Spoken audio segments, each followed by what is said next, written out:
কথায় আছে, বিপদে কাছের মানুষ মুখ ফেরালেও বড় মা কখনো ফেরায় না।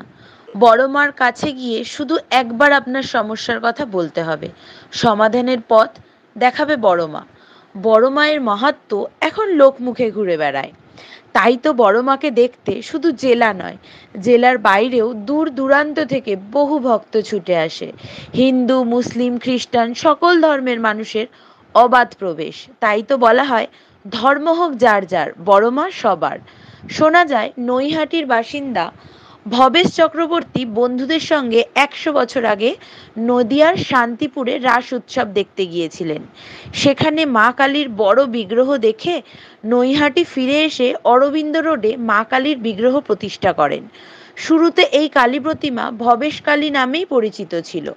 পরবর্তীকালে 21 ফুটের এই ভবেশ কালীকে বড় কালী বলা হতো।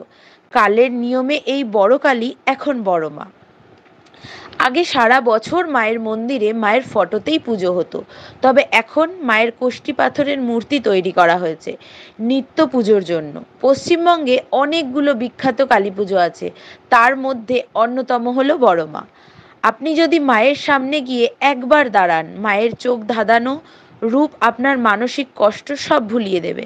সোনার গয়নায় সজ্জিত মুখ, মুকুট, চাঁদমালা, অপূর্ব সুন্দর ত্রিনেত্র, কপালে সোনার চন্দন, পায়ে রূপোর নূপুর, এগুলোই নৈহাটির বড় মার বৈশিষ্ট্য। নৈহাটি স্টেশন থেকে পশ্চিম দিকে বড় মায়ের মন্দির। প্রতিদিন ভক্তদের জন্য মন্দির খোলা থাকলেও শনি মঙ্গলবার বারে প্রচুর ভক্ত আসে পুজো দিতে।